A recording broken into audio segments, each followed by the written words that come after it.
Cumprimento a todos com a paz do nosso Senhor e Salvador Jesus Cristo. Aqui é o professor José Edmilson Júnior da Assembleia de Deus em Vila Gomes, ok? Estamos fazendo gravação para a aula de EBD, a Escola Bíblica Dominical, para a lição de número 8, que será ministrada no dia 26 de maio de 2024, se Deus permitir. Então vamos comunicar aqui esse subsídio para que os professores estejam preparando sua aula, estejam prontos aí para trazer uma importante ministração nesse domingo, conscientizando sobre um tema fundamental, um tema, né, de grande importância, que é confessando e abandonando o pecado. Confessando e abandonando o pecado. Lembrando-se sempre que o Senhor Jesus, no ato em que ele realizava curas, milagres, libertações, ele dizia para as pessoas que eram alvo da sua ação miraculosa: vá e não peques mais, para que pior não te aconteça.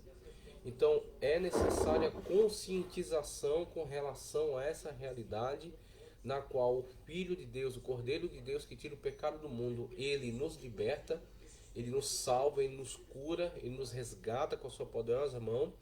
E esse ato divino gera consequências. Nós passamos a integrar agora o povo de Deus, estamos no corpo de Cristo, somos uma casa limpa e adornada, mas para que possamos preservar essa situação, temos que ser também templo e morada do Espírito Santo. O Espírito Santo tem que vir habitar em nós, para que nós estejamos debaixo da influência divina, estejamos imersos, tá certo, no Espírito Santo, estejamos cheios da presença de Deus, porque se assim não for, se nós voltarmos, nós regressarmos para as práticas pecaminosas que haviam nos conduzido àquela situação de queda, de destruição, de escravização, acontece aquilo que o Senhor Jesus Cristo alertou sobre a pessoa que é liberta e permanece vazia, não se volta às coisas de Deus, mas começa a se inclinar novamente para o pecado.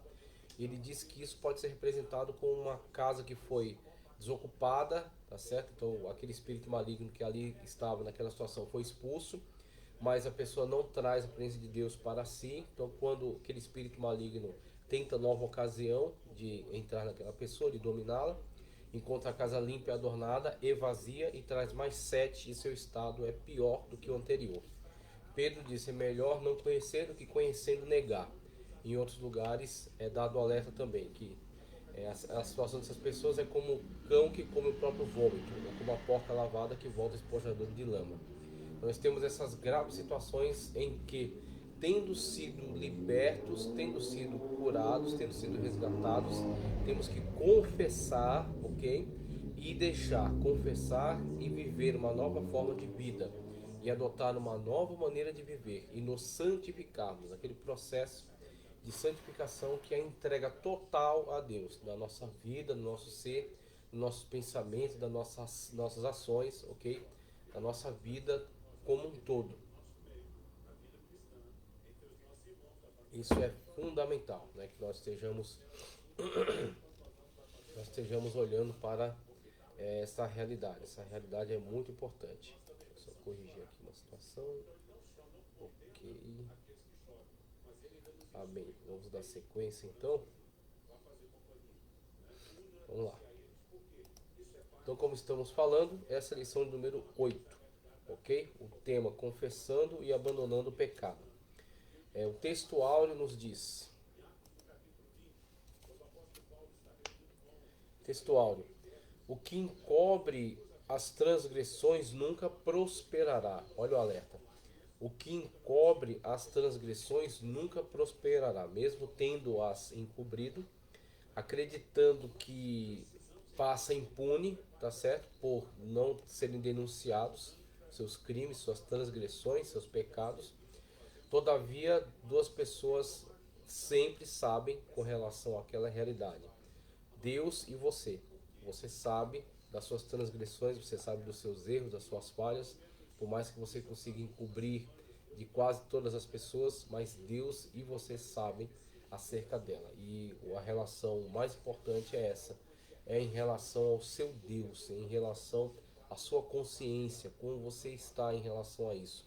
Como está a sua relação com Deus, ok? Como está a sua comunhão com Deus? Como você tem caminhado com Deus nessa terra? Tem sido de uma forma prazerosa e com íntima, com intensa comunhão? Ou você carrega culpa, ou você carrega arrependimentos, carrega situações que você teme por serem reveladas, porque seriam terrivelmente constrangedoras? É como alguns dizem, você tem teto de vidro, né? Então você está frágil, está fragilizado, está é, vulnerável diante dessa situação, porque você está carregando esse mal. Então você precisa tomar uma decisão de arrependimento verdadeiro, tá certo? E o arrependimento traz esse entristecimento segundo Deus, conforme Paulo aborda na segunda carta aos Coríntios. E esse entristecimento segundo Deus, ele é bastante produtivo, tá certo? Porque mostra que você está vivo, mostra que você está espiritualmente vivo e que você se preocupa em ter um relacionamento verdadeiro com Deus. Então esse entristecimento em relação à sua situação, o que produzirá uma ação. Então você agora vai se arrepender e vai confessar, ok? Então vai dobrar seus joelhos e confessar tudo isso diante de Deus.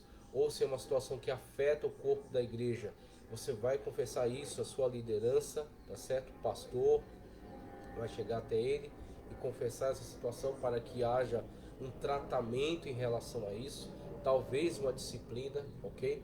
Talvez um afastamento de atividades para que você possa estar meditando na palavra de Deus, estar sendo tratado, estar sendo cuidado, aconselhado e possa ser novamente recolocado na situação de estar servindo a Deus, acerto em espírito e em verdade, também dando bom testemunho da palavra de Deus, dando bom testemunho de Cristo, ok? Para que o Senhor venha a ser glorificado através da sua vida.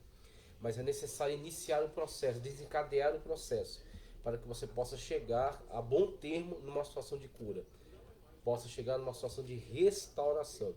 Mesmo Davi tendo passado por toda aquela situação pós ele ter tentado encobrir o seu pecado, quando tudo aquilo veio à tona, quando Deus o confrontou, tá certo? E aquilo foi um ato da misericórdia divina, o confrontar daquela maneira, porque aquilo desencadeou um processo no qual Davi vai clamar a Deus, vai colocar tudo em jogo, tá certo? Colocar tudo sobre a mesa, dizendo que a sua prioridade é que o Senhor não tire dele o seu espírito. Então, mesmo ele vivenciando tantas dores ainda, tantas situações de aflição, que foram atraídas por ele mesmo, eram consequência dos seus atos, era a colheita maldita da semente que ele plantou, ok? Mas ele pôde de fato vivenciar, atravessar todo aquele processo e permanecer ainda na presença de Deus, pôde permanecer ainda com o Espírito Santo de Deus. Então você vê Davi chegar até o fim da sua vida e descansar no Senhor, deixando o seu filho como seu continuador, tá certo? Como rei no lugar dele, e mesmo tendo sofrido, né, as consequências duras de seu ato, mas ele pôde se reconciliar com Deus. Então é importantíssimo desencadear esse processo de arrependimento verdadeiro, tá certo? De restauração, trazendo a verdade, eliminando toda mentira e abandonando o erro, para que a gente possa de fato chegar num estado de reconciliação com Deus e possamos ser reabilitados pelo próprio Deus para estarmos caminhando sem nenhum tipo de constrangimento, sem nenhum tipo de medo. É imprescindível que nós passemos por esse processo, não encobrindo, não encobrindo. Mas o que as confessa e deixa alcançará misericórdia, conforme Provérbios 28:13. O que as confessa e deixa alcançará misericórdia. Então você confessa a Deus, ou no caso, se você atingir uma outra pessoa com essa sua transgressão, você lesa a outra pessoa, então é necessário ir até ela com humildade, se humilhando e pedindo perdão para uma reconciliação, para que possa sanar, tá certo? Aquela dor, possa sanar aquela ferida, tá ok? Então é necessário não ignorar, é uma situação importantíssima, não pode ser encoberta, não pode ser ignorada, senão a ferida cresce mais e pode vir até a trazer uma gangrena, tá certo? E a morte por causa exatamente dessa situação na qual você ignora algo grave. Um sintoma está presente aí.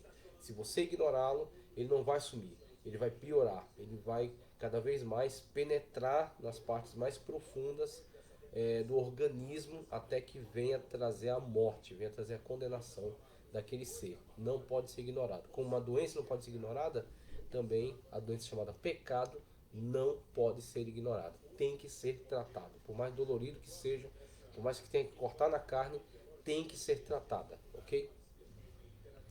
A verdade prática nos diz: para desfrutar um caminho de restauração e reconciliação com Deus, precisamos confessar o pecado e abandoná-lo de uma vez por todas. Coloque na balança o que é mais importante para você: esse pecado, essa prática pecaminosa que traz um prazer momentâneo e culpado, ok? Ou a presença maravilhosa de Deus sobre a sua vida, ou a presença do Espírito Santo de Deus sobre a sua vida, tá certo? Ou a comunhão com Deus, a comunhão com os irmãos, a comunhão com a família, a comunhão com os amigos na fé. O que é mais importante? Esse seu pecado, esse seu desejo, essa sua concupiscência, esse desejo desenfreado na questão da pornografia, na questão da sexualidade, das drogas, da bebida, do dinheiro.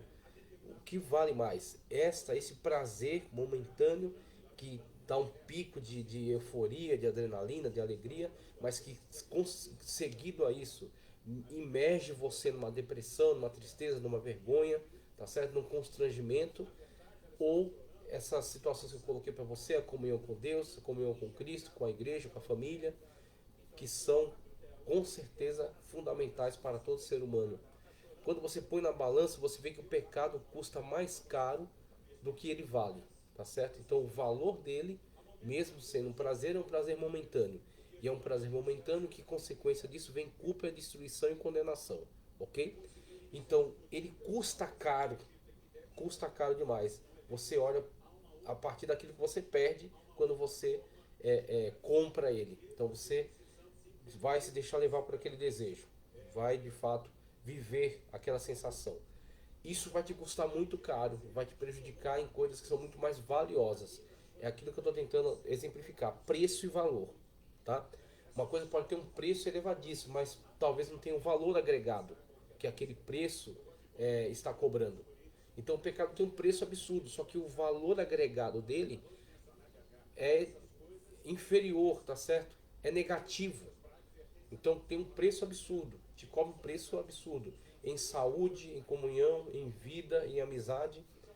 E quando você vivencia ele, é efêmero, ok? Dá aquele pico de alegria, de adrenalina, do proibido, do prazeroso, mas passa rápido e consequências gravíssimas, e muitas das vezes consequências que se prolongam o resto da vida. Então você tem essa situação na qual você tem que pôr na balança: eu vou ficar nessa prática do pecado, ficar escravizado por ela, ou eu vou abandoná-la, vou cortar, tá certo? Vou eliminar e vou restabelecer minha comunhão com Deus. E restabelecendo minha comunhão com Deus por meio de um arrependimento sincero, verdadeiro, por meio de uma confissão, ok? E assim, mudança de vida, tá certo? É a metanoia, que é a mudança de mente, para um epistrefo, uma mudança de ação. Então, acontecendo uma mudança na tua mente. Aí entra tristeza segundo Deus, que demonstra que você está vivo. Um cadáver não se entristece com nada, não se constrange com nada, não se perturba com nada.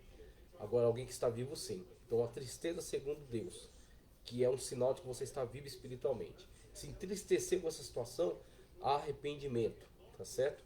E aí, a partir do arrependimento, vem a confissão. E confessando aquele pecado, uma ação, deixar. Então, quando você deixa, a ausência daquele ato, daquele pecado, daquela prática, daquela ação, vai trazer como consequências, muitas das vezes, o desejo, tentação. Tentado, não ceda. Ceder é pecar. Você vai ser tentado, mas você vai colocar na balança: o que eu prefiro? Aquele pecado ou a comunhão com Deus? Aquele pecado ou a paz da minha casa? Aquele pecado ou minha consciência tranquila, minha santificação? Quando você põe na balança, você vê que essas coisas aqui são muito mais valiosas. Então você precisa abandonar aquelas, ter autocontrole, permitir que o Espírito Santo exerça domínio sobre a sua vida, andeis conforme a direção do Espírito. A direção do Espírito, o Espírito Santo de Deus que nos toca. Temos que ser sensíveis à sua voz. no sentido de não aderir a essas práticas, no sentido de não consentir com esses atos, no sentido de sermos firmes, ok? Andar conforme a lei do Espírito e não cumprir a vontade da carne. Crucificar o velho homem com Cristo, tomar cada dia sua cruz e seguir após Cristo, ok? É imprescindível. Se assim não fizermos, não somos cristãos autênticos, não somos filhos e filhas de Deus. Então é um tema fundamental. Se a igreja adotar isso, esse tema for bem ensinado e as pessoas absorverem esse conteúdo e não somente ouvirem, mas praticarem, há um movimento de reavivamento da igreja. Os primeiros passos do avivamento é esse: arrependimento sincero, verdadeiro, confissão e mudança de vida. Aí vem um grande avivamento da igreja, ok? Então é fundamental. O texto base que ele usa, né, que é a leitura bíblica em classe, é Salmos 51 ao 12, texto importantíssimo, fundamental. E João 1, 8 ao 10. Veja só: tem misericórdia de mim, ó Deus, segundo a tua benignidade. Segundo a tua benignidade, tá certo? Não segundo meu merecimento, porque eu não mereço. Pecador que sou, tá certo? Mas segundo a tua benignidade. Apaga as minhas transgressões. Interessante que ele não descobre. Diz: apaga minhas transgressões. É tipológico, fala acerca do ato que só pode ser realizado por Cristo Jesus, cujo sangue apaga, tá certo, o pecado. Segundo a multidão das tuas misericórdias, lava-me completamente da minha iniquidade e purifica-me do meu pecado. Cristo disse: vós já estáis limpos pela palavra que vos tenho falado. As palavras de Cristo são águas purificadoras sobre a minha e sobre a tua vida, para trazer purificação desses pensamentos negativos, desses pensamentos ligados à carnalidade, à concupiscência, ao ódio, né, à ira, né, à revolta, à inveja. A palavra de Deus lava tudo isso, nos purifica e nos coloca puros, santos diante de Deus. Porque eu conheço as minhas transgressões, o meu pecado está sempre diante de mim. Contra ti somente pequei. E fiz o que a teus olhos é mal, para que seja justificado quando falares e puro quando julgares. Ou seja, Senhor, não tenho o que contra-argumentar. Eu sou um pecador miserável e preciso da tua misericórdia, da tua graça, da multidão das tuas misericórdias e da tua benignidade. Então, se calar diante de Deus e clamar pela sua graça, pela sua misericórdia. É isso que ele está dizendo aqui, né? Eis que em iniquidade fui formado, e em pecado me concebeu minha mãe. Então, para tirar qualquer possibilidade de interpretação estúpida, que entenda que Davi seja um bastardo, tá? Que Davi seja o filho de um adultério.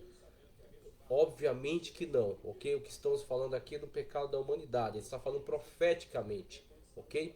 Então, em pecado me concebeu minha mãe, vale para todo mundo, porque todos pecados e destituídos estão da glória de Deus, como futuramente Paulo dirá em Romanos.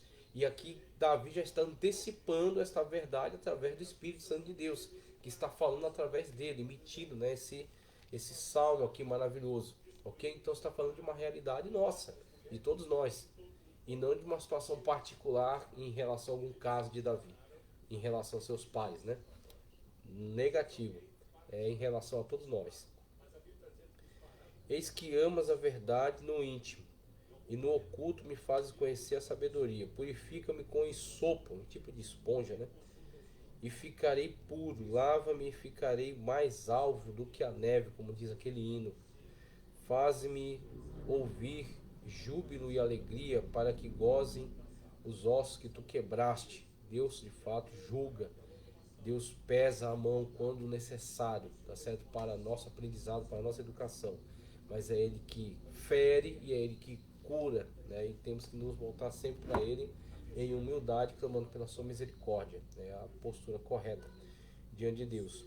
Esconde a tua face dos meus pecados e apaga todas as minhas iniquidades. Cria em mim, ó Deus. Olha o apelo, olha o desejo, né, do salmista, né? Como ele de fato sabe da sua necessidade e clama a Deus, né? Cria em mim, ó Deus, um coração puro e renova em mim um espírito reto. Não me lances fora da tua presença e não retires de mim o teu espírito. Não me lances fora da tua presença. Que maravilhoso, né? A prioridade do salmista aqui é a prioridade correta. Não me lances fora da tua presença, não retires de mim o teu Espírito. Uma vez que o Espírito de Deus está e permanece nele, ele poderá passar por todo esse processo e poderá passar por todas essas dificuldades e superá-las, ok? Por causa da presença maravilhosa do Espírito Santo de Deus, presente aqui, ó, texto veterotestamentário. A presença do Espírito Santo de Deus, a sua importância e sua relevância, ok? Não é só depois do período pentecostal, da descida, né, no Pentecostes, no dia de Pentecostes. O Espírito Santo está presente sempre, ao longo de toda a Escritura. Torna a dar-me a alegria da tua salvação, a alegria da tua salvação. Sustém-me com o espírito voluntário, alegria da salvação. Esse termo aqui para mim foi muito, muito interessante, muito profundo. A alegria da salvação. A sensação de estar salvo na pessoa bendita de Cristo Jesus, que é o nosso caso, e o salmista aqui de ter o Espírito Santo de Deus nele.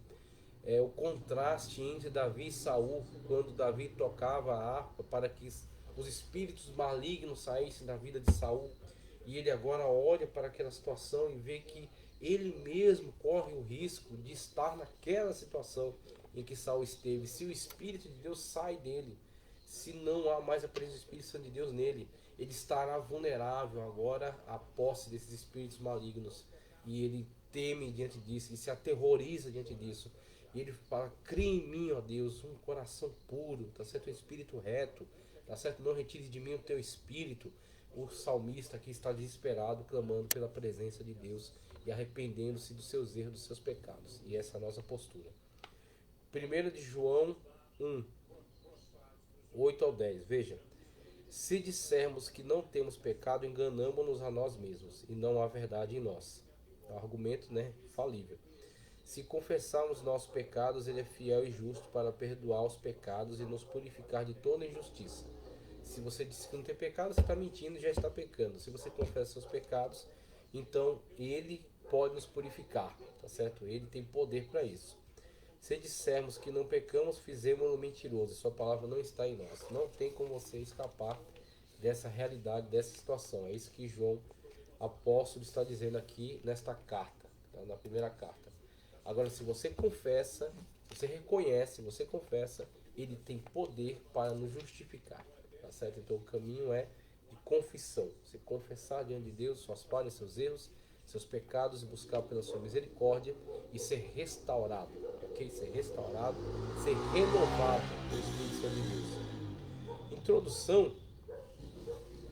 Atualmente, muitos acreditam que não é preciso confessar o pecado por denominá-lo mera fraqueza ligada ao ambiente e aos aspectos hereditários. Nessa lição, veremos que a Bíblia não ensina assim.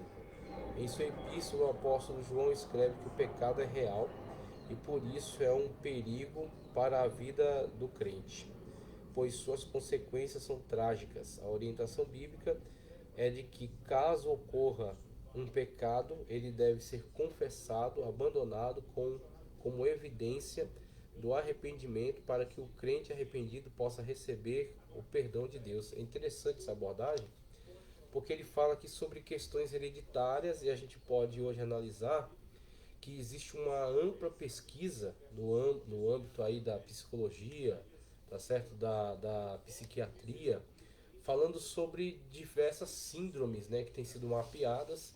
E quando a gente olha para isso com um viés de desenvolver estratégias terapêuticas, né, principalmente na área da psicologia, né, fazer terapias com meio de conscientizar a pessoa, dar a ela estratégias para poder lidar melhor com essas situações, né, se autoconhecer, ter um posicionamento, né, mais proativo no sentido de evitar, né, transtornos, evitar certos problemas.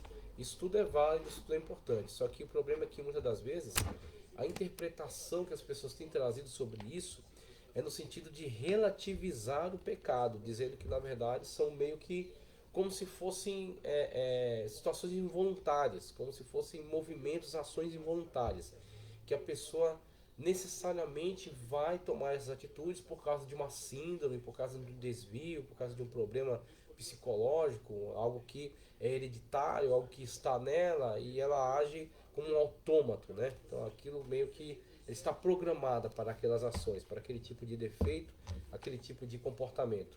E a gente olha para isso e vê a relativização do pecado. Veja, não é que eu duvide que existam essas síndromes e esses problemas. Eles são reais, eles são verdadeiros, eles precisam ser entendidos, trabalhados, ok? Então existem diversas formas terapêuticas aí de auxiliar as pessoas com relação a esses problemas. Só que veja, todos esses problemas são decorrentes de uma fonte só, chamada pecado, ok? Então quando a humanidade peca no Éden, as consequências daquele pecado são diversas. Existem diversas consequências e isso vai ser enxergado ao longo do histórico da humanidade, que vai passando de geração em geração esse elemento pecaminoso, decaído, né, da queda no Éden, e esse elemento pecaminoso vai gerando diversos tipos de consequências de deteriorização do ser humano enquanto seu organismo, enquanto a sua mente, ok? Vão causando diversos tipos de danos. Então, o ser humano tem que entender que ele, devido ao pecado, está imbuído, né, tem dentro de si, é intrínseco a ele esta falha, esse erro, ok? E isso vai se desencadear em diversos tipos de erro. Então você vai ter essa consciência, é necessário ter essa consciência. Uma vez que você está conscientizado disso, agora é necessário uma ação.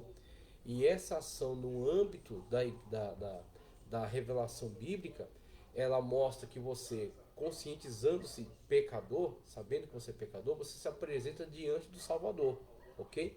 Então o Salvador é o Senhor Jesus Cristo.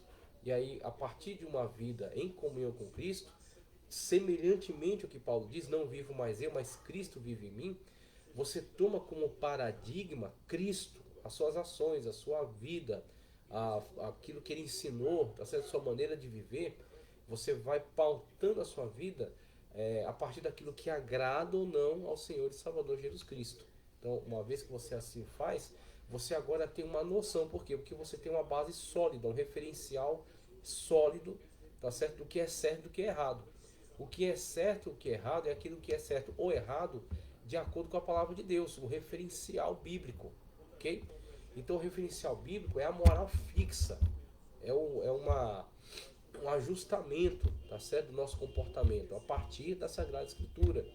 E aí, olhando para isso, você tem um referencial, não é mais relativo, não é mais líquido, tá certo? Existe um referencial. Então, a partir desse referencial, você vai pautar a sua vida, você vai caminhar. Uma vez que você se veja em erro, aí entra a necessidade de arrependimento, reconciliação e perdão. Okay? Você vai buscar o perdão divino. Então, diante disso, existe sim a necessidade da confissão. E aí existem situações em que o único prejudicado foi você, aconteceu na sua mente, um deslize na sua mente, né? Então você vai diante de Deus clamando pelo seu perdão e pela reconciliação e pelo estreitamento da intimidade com Ele, né, da comunhão, né, restabelecer essa ligação de comunhão com Cristo. Então dentro da sua mente, dentro do seu pensamento, ok? Mas existem situações que trouxe um escândalo para a igreja ou para algumas pessoas pelo menos.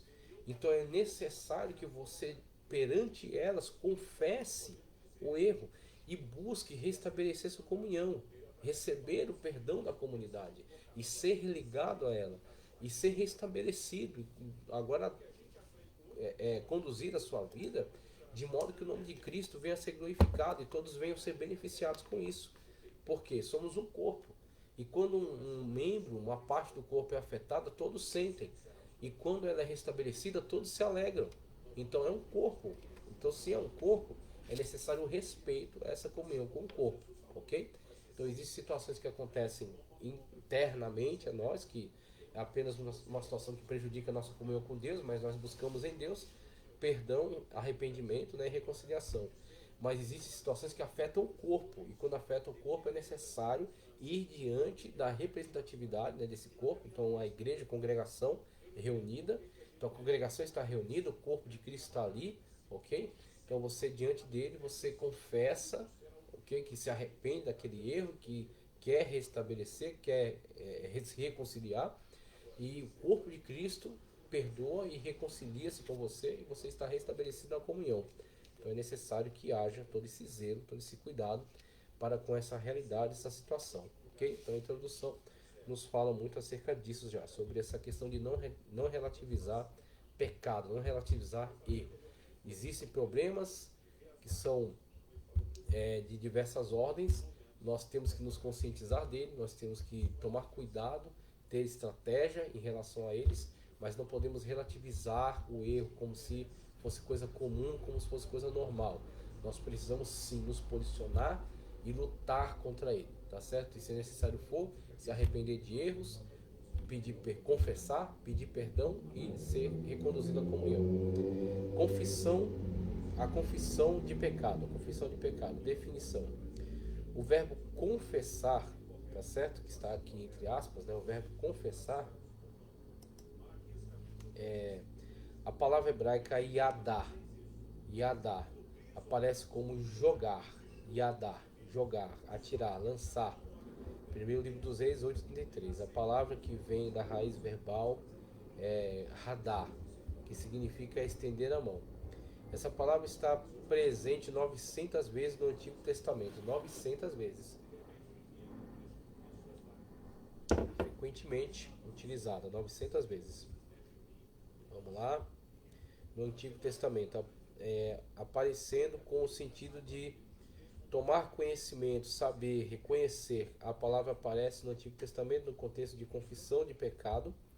Salmo 32:5. No Novo Testamento, o verbo grego para confessar é homologel, tá? Que significa concordar com, consentir, conceder. Essa palavra é composta da raiz homou, tá? Homou, junto de pessoas reunidas, e de logos, homou e logos. Do ato de falar. A palavra homologel ocorre 25 vezes no Novo Testamento. Mateus 7:23 é um exemplo, Romanos 10:9 e 10, Tiago 5:16. Há um verbo grego importante para confessar, tá? Exomologel. Mateus 3:6, que significa professar. Significa professar. Reconhecer aberta e alegremente para a honra de alguém. Prometer publicamente que fará algo. Comprometer-se com, professar. Logo, podemos dizer que confessar é uma maneira de declarar o que se crê ou sabe. Professar, confessar. Ou o outro, yadá, do hebraico, jogar, atirar. Então, todos estes termos, tanto do hebraico quanto do grego, vão dar a perspectiva de lançar, tá certo? De jogar fora, de se desfazer, de se desapegar dessa concupiscência, desse pecado. E em outra terminologia aplicada aqui agora do grego, exomologel, tá? Professar, comprometer-se, tá certo? Primeiro, confessar, homologel, ok? Consentir com, confessar. Depois, eximologel, professar, comprometer-se. Então, lança fora, confessa, ok? Em relação a isso, né? Que foi um erro, foi um desvio, foi um deslize. E professa fidelidade agora, né? Professo que assuma o compromisso de fidelidade para com Cristo, para com a igreja. Filhinhos, não pequeis, todavia de se pecados tendes um advogado diante de Deus, a saber, Cristo. Então João deixa muito claro que o intuito é sempre não pecar, mas em pecando é necessário confessar, deixar e confiar que nós temos um advogado diante de Deus, que é Cristo, o Senhor, para nos restabelecer a comunhão. Que o pecado seja sempre como um deslize e não como uma estratégia. Porque se o pecado começa a ser uma estratégia na vida da pessoa, a pessoa começa a pensar estrategicamente sobre vou pecar e vou me arrepender, vou pecar e vou pedir perdão, vou pecar e vou me reconciliar. Ela está agora zombando de Deus, e de Deus não se escarnece, Deus não deixa se escarnecer. Não adianta uma confissão, tem que haver uma confissão verdadeira. E uma confissão verdadeira requer entristecimento segundo Deus e requer abandono daquela prática. A pessoa que confessa já bolando estrategicamente na sua mente o próximo pecado, a próxima confissão, ele não está fazendo isso de uma forma sincera, verdadeira, e Deus não está aceitando. Você permanece no seu pecado e você está condenado ao inferno. Então é muito grave, é muito sério. Com Deus não se brinca. Deus não se deixa escarnecer. Então é necessário Como diz aqui as terminologias, você tem que lançar fora, você tem que reconhecer e você tem que professar, tem que se comprometer com uma vida de santidade. Se vier a pecar, que seja um acidente, um deslize, ok? Mas nunca um plano, mas nunca uma estratégia. Confissão bíblica de pecado. Confissão bíblica de pecado, veja só. Vamos lá, caminhando já para o final, não vou deixar muito longo, depois eu gravo um outro subsídio, né? Somente para ficar acessível, não ficar muito longo. Confissão bíblica de pecado. O ensino bíblico geral da confissão de pecado traz a ideia de reconhecê-lo e fazer a sua confissão, pois o perdão depende desse ato. Salmos 32, 5, 1 João 1, 9. Essa confissão pode ser no momento da conversão ou depois dela, quando pecados cometidos podem ser no momento da conversão ou depois dela, ok. Quando pecados cometidos podem ser contra Deus ou contra um irmão. Mateus 5, 21, 22. Importante ressaltar, porém, que segundo o ensino bíblico, era tão somente depois da confissão de pecados que se podia viver verdadeiramente uma vida de oração e comunhão com Deus. Cita Neemias 1,6, Salmos 66, 18, Lucas 18, 9 ao 14. O símbolo da confissão de pecado. No ato da confissão de pecados, a pessoa reconhece de maneira autônoma os pecados cometidos e que por isso se encontra indigna de estar na presença de Deus. Ela reconhece a sua natureza pecaminosa diante do Altíssimo. Então, em arrependimento sincero e em confissão, busca o que lhe é garantido por meio da palavra de Deus, o perdão. Assim, quem experimenta o ato sincero e humilde da confissão de pecado alcança a misericórdia de Deus. Provérbios 28, 13. Então a alma é consolada e a vida espiritual é restaurada. Por quê? Porque a pessoa de fato, em vez de encobrir o pecado, como é dito aqui, para uma vida de comunhão é necessário primeiro a confissão, ok? Então, uma vez a pessoa reconhece-se pecadora, confessa seus pecados, se necessário, busca reconciliação com o irmão, se este foi o afetado, né, pelos seus atos, busca reconciliação, busca perdão. Então, reconciliando-se com seus irmãos, reconciliando-se principalmente com Deus, ok? Confessando seus pecados, declarando, tá certo, que os lança fora, confessando os pecados e também professando um compromisso, assume um compromisso de mudança de postura, mudança de atitude para com os irmãos e principalmente para com Deus. A comunhão horizontal, tá certo, entre os irmãos e a comunhão vertical para com Deus. Uma vez que ela assim o faz, busca a reconciliação, vem aquilo que é abordado aqui no símbolo da confissão, tá certo? Quando ela de fato entende-se pecadora, mas coloca-se debaixo da graça e da misericórdia do Deus que é benigno, do Deus que é abundante em misericórdia, tá certo? Então, uma vez que ela assume essa postura de humildade, ela alcança de Deus misericórdia. Essa misericórdia de Deus é a que a exalta. Então, aqueles que se humilham serão exaltados, como Cristo disse. Então, a postura é essa. A postura é reconhecimento de erros, reconhecimento de pecados, tá certo? Confissão, arrependimento, confissão e lançar fora, deixar, para você professar compromisso e assim encontrar misericórdia, encontrar benignidade em Deus. Você se humilha e o Senhor te exalta. Essa é a postura correta, esse é o caminho certo. E fazendo isso, nós com certeza vamos ser vitoriosos. Eu encerro por aqui, o tempo já está bem estendido. No próximo subsídio, vamos partir para o tópico 2, subtópicos, os males dos pecados não confessados. Subtópico, esse foi o 1. Subtópico 2, as consequências do pecado de Adão e Eva. Subtópico 3, consequências do pecado de Davi. Aí vai para o tópico 3, confissão de pecado, um caminho de cura e restauração. Subtópico 1, confessão do pecado a Deus. O 2, alcançando cura e restauração. E aí vai para a conclusão, ok, da lição de número 8. Então, próxima aula estaremos gravando subsídio para tópicos 2 e 3 da lição 8, ok? Confessando e abandonando o pecado. Que Deus continue abençoando poderosamente a sua vida nós possamos ter vitória em Cristo Jesus. Professor José Edmilson Júnior, da Assembleia de Deus em Vila Gomes, Rua Tomás Lupo, 17. Venha nos visitar, domingo, 8 horas da manhã, oração, a partir das 9, aula.